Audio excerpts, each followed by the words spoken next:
దానియేలు గ్రంథంలో చాలా మాటలు ఉన్నాయిలే, కానీ మనకు అవసరమైన ఒక మాట చూసుకుందాం. దానియేలు గ్రంథము 11వ అధ్యాయము 32వ వచనం చదువుతాను చూడండి. తమ దేవుని ఎరుగువారు బలము కలిగి గొప్ప కార్యములు చేసెదరు అన్నాడు. స్తోత్రం. ఏమన్నాడు? తమ దేవుని ఎరుగువారు బలము కలిగి గొప్ప కార్యములను చేసెదరు అన్నాడు. ఆ మాట ఎప్పుడన్నా ఆలోచించారా మీరు? గొప్ప కార్యాలు సాధించాలి అంటే గొప్ప దేవుణ్ణి నువ్వు ఎరిగి ఉండాలి. నువ్వు ఆయన్ని ఎంతగా ఎరిగి ఉంటావో నీకు తెలియకుండానే అంత గొప్ప కార్యములను నీవు సాధించగలుగుతావు. నీకు తెలియకుండానే అయిపోతుంది అది. దేవునికి స్తోత్రం కలుగును గాక. హల్లెలూయా. తెలుసా మీకు ఆ సంగతి? గొప్ప కార్యాలు సాధించాలని ఎంతమందికి ఆరాటం ఉంది? సూత్రం ఏంటంటే నువ్వు దేవుని బాగా ఎరుగు. నీ ఎడల ఆయన ఏమై ఉన్నాడో, ఆయన హృదయం ఏమిటో, ఆయన మనసు ఏమిటో నువ్వు ఎంతగా ఎరుగుంటావో, ఏమేమి ఎరగాలో తర్వాత చెప్తాను. ముందు దేవుణ్ణి ఎరిగితే ఏం చేస్తావో చెప్తున్నాడు ఇక్కడ. గొప్ప కార్యాలు చేస్తారట. దేవుణ్ణి ఎరుగువారు గొప్ప కార్యాలు సాధిస్తారు. ఒకటి. రెండవది, దేవుణ్ణి ఎరిగిన వారు ప్రతికూలతలలో సిగ్గుపడరు. దేవుణ్ణి ఎరిగిన వారు ఎన్ని అవమానములు ఎదురైనా సిగ్గుపడరు. మొదటిది ఏమన్నాను? బలము కలిగి గొప్ప కార్యాలు చేస్తారన్నాను. దేవుణ్ణి ఎరిగినోడికి బలం కలిగిద్ది. దేనికి అంటే గొప్ప కార్యాలు సాధించటానికి. ఆ బలం ఏ విధంగానైనా, అది శరీర బలమో, జ్ఞాన బలమో, బుద్ధి బలమో.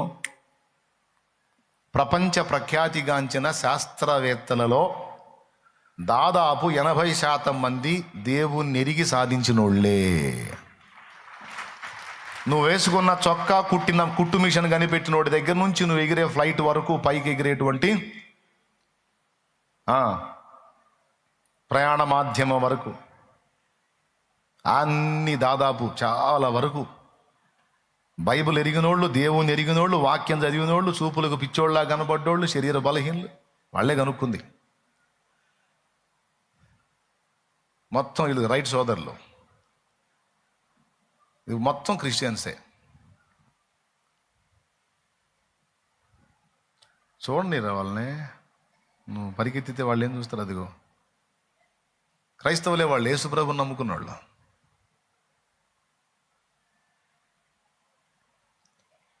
క్రైస్తవుడే. Printing machine క్రైస్తవుడే.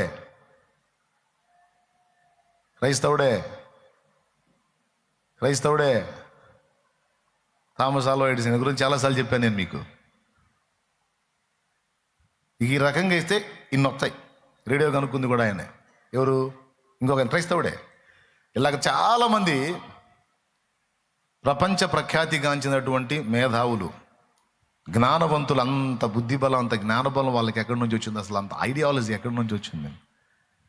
మీకు కావాలంటే పరిశీలించుకోండి. మెజారిటీ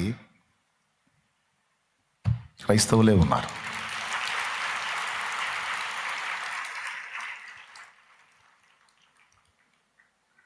ఎలా వచ్చింది వీళ్ళకి ఆ ఐడియా, అంత జ్ఞానం, ఆ బలం ఎక్కడి నుంచి వచ్చింది? అందరూ ఆలోచించిన దానికి భిన్నంగా ఎట్లా ఆలోచించారు అంటే దేవుడిచ్చిన శక్తి అది.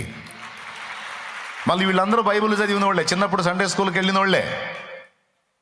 నేను అందుకే పిల్లల్ని సండే స్కూల్కి పంపించమ్మా, బజార్లో అమ్మటి తెప్పువాకని చెప్పేది. ఆ పసితనంలో వాళ్ళకి వాక్య పునాది పడింది, దేవుని జ్ఞానం వచ్చేసింది.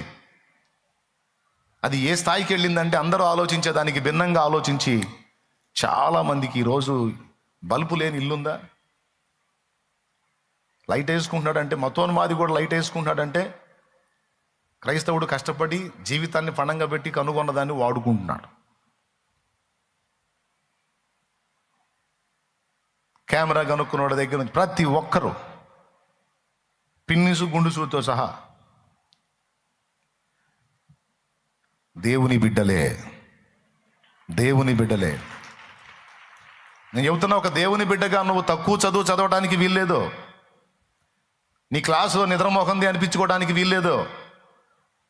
చవట దద్దమ్మా అనిపించుకోవడానికి వీల్లేదు తమ్ముడా. నువ్వు దేవుని తెలుసుకో, బాగా తెలుసుకో, దేవుని కలుసుకో, దేవునికి దగ్గరవు. ఆ గ్రాస్పింగ్ పవర్ దేవుడే ఇస్తాడు నీకు. గ్రహణ శక్తి, విషయాలను గ్రహించుకునే శక్తి, ఆ జ్ఞానం నా దేవుడే ఇస్తాడు నీకు. ఖచ్చితంగా సాధిస్తావు. భయపడొద్దు, కృంగిపోవద్దు. 100 సార్లు ప్రయత్నం చేశాడు, 1000 సార్లు ప్రయత్నం చేశాడు, 1000సారి ఫలించింది. అటెంప్ట్ చేస్తానే ఉన్నాడు, సాధించిందాక వదిలిపెట్టలా. థామస్ ఆల్వా ఎడిసన్ బల్బు విషయంలో. కాబట్టి నువ్వు గ్రహింపు కలిగి నేను చెప్పే మాట తీసుకొని దేవుణ్ణి ఎరిగి ఉంటే ఎవ్వరికి అందని జ్ఞానాన్ని నా దేవుడే నీకు ఇస్తాడు. మైండ్ పోయిద్ది, నువ్వు మాట్లాడినా మైండ్ పోయిద్ది. నువ్వు ఒక ఎత్తుగడ వేసినా అవతలవాడికి బొమ్మ కనపడిద్ది. అర్థమైందా? కొడితే ఇక మామూలుగా ఉండదు. ఊహించని కోటింగ్ అన్నమాట. అసలు ఇలాంటి ఆలోచన మనం చేస్తామని అనుకోరు, కానీ మొహం పగిలిద్దు వాడికి. అలాంటి జ్ఞానాన్ని దేవుడు ఇస్తాడు నీకు. ఎవ్వడు కూడా ఎదురాడనటువంటి జ్ఞానాన్ని నీకు ఇస్తానన్నాడు. బిడ్డ, దేవుని బిడ్డ, నువ్వు చదువు మీద ఉన్నావా? అట్లయితే దీక్ష పూని చదువు, గొప్ప కార్యాలు సాధించినట్లు చదువు. భిన్నంగా కూడా ఆలోచించు. దేవుని బట్టి దేవుడిచ్చే ఐడియాలజీని అందిపుచ్చుకో. తప్పకుండా నీ చేత గొప్ప కార్యాలు సాధింపజేస్తాడు నా దేవుడు. అయితే షరతులు వర్తిస్తాయి. షరతు ఏమిటంటే నువ్వు దేవుణ్ణి ఎరిగి ఉండాలి. ఎంత బాగా ఎరిగుంటే అంత బాగా నీకు జ్ఞానం అబ్బుద్ది. దేవుని ఎరుగుటంటే ముందు పరిశుద్ధ గ్రంథాన్ని ఎరుగు. పరిశుద్ధ గ్రంథంలో చాలా వరకు దేవుడు నీకు తను తాను బయలుపరుచుకున్నాడు. గ్రంథం మీద నీకెంత అవగాహన ఉంటుందో దేవుని మీద నీకంత అవగాహన ఉన్నట్టే. దేవుణ్ణి ఎరుగుండాలంటే ఏం చేయాలన్నా అనే డౌట్ వచ్చింది కదా. అందుకే మొదటి విషయంలో చెప్తున్నాను, దేవుని నువ్వు ఎంత ఎరిగి ఉండాలంటే అంతగా నువ్వు ధ్యానం చేయి బైబిల్ని. వాళ్ళ దగ్గర ఎప్పుడు బైబిల్ ఉండేది. మైకేల్ ఫారడే గారి గురించి ఇందాక విద్యుత్ శక్తి, ఆయన రాజు సభలో ఉంటే, అది అక్కడ ఫోటో ఉంది చూడండి, ఆయన ప్రాక్టికల్గా తను కనుగొన్నటువంటి ఆ ఫార్ములాను చూపించాడు. రాజు పైన ఉన్నాడు సభలో. రాజుని అక్కడ ఉన్నటువంటి అధికారులను మొత్తాన్ని అక్కడే వదిలిపెట్టి తను చేయాల్సిన ప్రోగ్రాం గంట అయిపోయిన తర్వాత తను అక్కడ నుంచి వెళ్ళిపోతాడు. రాజు అందరూ పొగుడుతూ ఉంటారు, అబ్బా మామూలు విషయం కాదు, ఇది అద్భుతమైన ఆవిష్కరణ, అది అని చెప్పిన వాళ్ళు పొగుడుతూ ఉంటే ఆయన ఉన్నాడు అక్కడ. ఎక్కడికి వెళ్తాడు తెలుసా? చర్చికి వెళ్ళిపోతాడు. రాజు ఉన్న సభను వదిలిపెట్టి చర్చికి ఎవరన్నా పోతారా? కానీ మైకేల్ ఫారడే గారు వెళ్ళారు. ఎందుకో తెలుసా? ఇక్కడ ఈ గంట ప్రోగ్రాం అయిపోయిన మరో నిమిషం నుంచి అక్కడ తన మందిరంలో ప్రేయర్ స్టార్ట్ అయింది, ప్రార్థన స్టార్ట్ అయింది.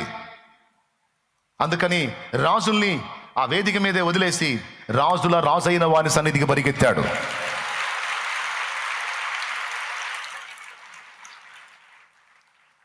ఏమండి, చర్చి అడిగిపోయింది, పాస్ట్ అడిగిపోతాడు, బోధ అడిగిపోయింది, వాక్యం అడిగిపోయింది, బైబిల్ అడిగిపోయింది. రాజు సార్ అక్కడ నీ ముందు కూర్చుంది, రాజును అలాగ వదిలేసి వచ్చేసావు. రాజు నీకు వంగి నమస్కరిస్తే ఆ గొప్ప విషయం మామూలుదా? అలాంటి రాజును వదిలిపెట్టి వచ్చేసావు నువ్వు అంటే ఏమంటాడు ఫారడే గారు, మైకేల్ ఫారడే గారు? ఒరే బాబు, నేను ఒకదాన్ని కనుగొన్నాను కాబట్టి రాజు నా ముందు అభివాదం చేశాడు. అదే నేను కనుగొన్నది ఏమీ లేదు, నేను ఒంటరిగాడిని అనుకో, వాళ్ళ గేటు దగ్గర అనిస్తాడు నన్ను. అలా రాజును చూడటానికి కుదిరిద్దా? నాకు కుదరదు కదా. కానీ నాకేమీ తెలియనప్పుడు, ఏమీ తెలియని ఒక బికారిగా నేను ఉన్నప్పుడు, ఇదిగో నా రాజు నన్ను రానిచ్చాడు. నేను ఏడుస్తుంటే, పిచ్చోడిని ప్రభా, జ్ఞానశూన్యుని ప్రభా అని ఏడుస్తుంటే, నా రాజు నన్ను దగ్గరికి తీసి కన్నీరు తుడిచి ఈ మేధాశక్తి నా రాజు నాకు ఇచ్చాడు. ఈరోజు రాజులు నా కాలు మొక్కుతున్నారంటే దానికి కారణం వాళ్ళు గొప్పతనం కాదు, వాళ్ళు గొప్పవాళ్ళే కాదురా నాయన, నా దేవుడు నన్ను అలా చేశాడు. లేకపోతే వాళ్ళు నన్ను ఎందుకు పట్టించుకుంటారు? ఈరోజు నీకున్న ఉన్నత స్థానాన్ని బట్టి ఎవరైనా నిన్ను పొగడొచ్చు, గణపరచొచ్చు, నీకు బ్రహ్మరథం పట్టొచ్చు. ఏమీ అతిగతి లేని స్థితిలో కూడా నిన్ను ప్రేమించి నీకై ప్రాణం పెట్టిన రాజు నా యేసు రాజు. అందుకే వాళ్ళు అంత గౌరవం ఇచ్చారు దేవునికి. రాజును కూడా లెక్క చేయలేదంటే చూడు. రాజు తలుచుకుంటే ఏమైనా చేయొచ్చు, ఆయన ఏమైనా చేసుకున్నావు, నా దేవుని సెలవు లేకుంటే ఏం చేయలేవు. నేను కనుగొన్నాను ఒక అద్భుతమైన విషయాన్ని, పో పండగ చేసుకో, అది నీ టైంలో జరిగింది, ధన్యుడివి పో అని ఒకటి కనుపెట్టి ఆడబడేశాడు. ఎవరిచ్చారు అదంటే నా యేసు. ఆ జ్ఞానం నా దేవుడు ఇచ్చింది. ఎంత గొప్ప విషయం ఉంటుంది. చుట్టాలు వస్తే సన్నిధి ఎగ్గొడతాం మనం. వాడు ఎప్పుడూ 6 సంవత్సరాలకు ఒకసారి కనపడేవాడు వచ్చి ఉరు రాకరాకొచ్చావు, ఈ పూట ఏం పోతాలే ఆగుతాలే అన్నది నిద్రమోహం వేసుకొని. వాడు 6 ఏళ్లకు ఒకసారి వచ్చాడు, కానీ నీకోసం ఇక్కడ యేసయ్య వచ్చి కూర్చున్నాడు. నా బిడ్డ వస్తుంది, నా బిడ్డ వస్తాడని. అవునా? ఎవరికి ప్రయారిటీ ఇవ్వాలి, ఎవరికి విలువ ఇవ్వాలి? ఏం ఎరుగున్నావు నువ్వు దేవుణ్ణి? నీకు తెలుసా? ప్రతి ఆదివారం వచ్చి కూర్చుంటాడు ఆయన. ప్రార్థనా సమయం అందు వచ్చి కూర్చుంటాడు. కూర్చున్న ప్రతిసారి ఎటు చూస్తాడో తెలుసా? వచ్చిన వాళ్ళందరినీ చూసి సంతోషపడతాడు. ఇంకా రాని బిడ్డ వైపు చూస్తాడు. ఫలానా బిడ్డ రాలేదే, ఫలానా బిడ్డ రాలేదే, ఫలానా బిడ్డ రాలేదే, ఫలానా బిడ్డ రాలేదే. నీకు ఆ మనుషులు ఎక్కువ, నా దేవుడు ఎక్కువ? 2:30-3 గంటలు వచ్చి నీ కోసం చూసి చూసి చూసి వెళ్తాడు ఆయన. ఎంత మర్యాద, ఎంత అగౌరవం. కానీ అవేవి లక్ష్య పెట్టకుండా దేవునికి ప్రయారిటీ ఇచ్చారు కనుక వాళ్ళు ప్రపంచం మేధావులు అయ్యారు. వాళ్ళు పోయి 100 సంవత్సరాలైనా సరే వాళ్ళ గురించి ఈరోజు మనం మాట్లాడుకునే స్థాయిలో వాళ్ళు ఉన్నారంటే దేవునికి వాళ్ళు ఇచ్చిన మర్యాద, గౌరవం అది. దేవుని తర్వాతే ఎవడైనా ఏదైనా. నా దేవుని సమయం దేవునిదే, ఇంకా దానికి అడ్డొస్తే ఎవరిని లెక్క చేయననే పట్టుదల. ఎందుకు? దేవుణ్ణి ఎరుగున్నారు వాళ్ళు. ఆయన ఏంటో తెలుసు, ఆయన జ్ఞానం ఏంటో తెలుసు, ఆయన బలం ఏంటో తెలుసు. ఆయన తలుచుకుంటే గొర్రెలు కాసేవాడిని రాజుని చేయగలుగుతాడు, చక్రవర్తిని గడ్డి తినే పశువుని కూడా చేయగలుగుతాడని వాళ్ళకి తెలుసు. హల్లెలూయా. ఏం చేస్తాడు ఆయన తలుచుకుంటే? గొర్రెలు కాసుకునేవాడిని సింహాసనం ఎక్కించగలడు. చక్రవర్తి అంటే తెలుసా? రాజుల మీద పైన చక్రవర్తి. ఆ రాజుల మీద పైన ఉన్న చక్రవర్తిని కూడా, నెబుకద్నెజర్ చక్రవర్తిని 7 ఏళ్ళు గడ్డి తినే పశువులా మార్చాడు. అది చేయగలడు, ఇది చేయగలడు. ఏదైనా చేయగల నా దేవుడు ప్రభు అని వారు ఎరిగారు. బిడ్డలారా.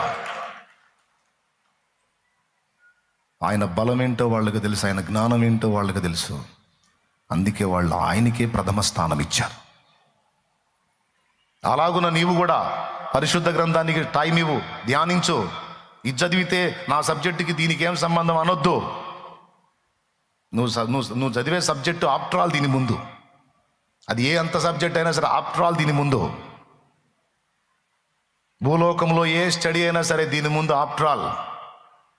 దీనికి మించినటువంటి చదువు లేదు, దీనికి మించిన జ్ఞానము లేదు. ఆల్బర్ట్ ఐన్స్టీన్ ఏమన్నాడు చూడు, బైబిల్ ఒక మహాజ్ఞాన ఖని, దానిని ప్రతిరోజు చదవాలి. ఆల్బర్ట్ ఐన్స్టీన్, ఆయన చనిపోయిన తర్వాత ఆయన బ్రెయిన్ టెస్ట్ చేశారు. ఆయన ఒక యూదుడు. ఆయన కనుగొన్నటువంటి సిద్ధాంతం అంత గొప్పది. దేవునికి స్తోత్రం కలుగును గాక. ప్రియులారా, జాగ్రత్తగా మీరు గమనించాలి. దేవుణ్ణి ఎరిగినవాడు బలము కలిగి గొప్ప కార్యములు సాధిస్తాడు. ఆ బలము కలిగి గొప్ప కార్యాలు సాధించాలంటే దేవుని ఎరిగి ఉండాలి. దేవుని ఎరిగి ఉండాలంటే ముందేం చేయాలి? దేవుని గురించి మనకు ఆమూలాగ్రం చాలా వరకు వివరించిన పరిశుద్ధ గ్రంథాన్ని ధ్యానించాలి. అర్థమైందా చెల్లి? చదువుతున్న పిల్లలు, యవనస్తురాళ్ళు, పెద్ద వయసు వాళ్ళు కూడా చెప్తున్నాను నేను. నీకు మైండ్ పనిచేయదు, మొద్దుదానివి అని టైటిల్ ఉందా నీకు? మొద్దుదానివి, నువ్వు మేధావి అయ్యేటట్టు గ్రంథం చేసిద్ది నిన్ను. వాడు ఆశోదోడరా ఆయన, వాడు అబ్బే అంటున్నారా నిన్ను? అమ్మ వాడు మాట్లాడితే మనం ఆన్సర్ చేయలేమురా అనేటట్టు చేసిద్ది ఈ గ్రంథం నిన్ను. నేను చెప్పే జోక్ కాదు, ఇది నమ్మితే నువ్వు ఫాలో అవు, చూడు. తర్వాత దేవుని తెలుసుకో, నువ్వు ఆయన బలము తెలుసుకో, జ్ఞానము తెలుసుకో, ఆయన నీ విషయంలో ఏమై ఉన్నాడో తెలుసుకో. అది తెలుసుకోవాలని దేవుడు కోరుకుంటున్నాడు.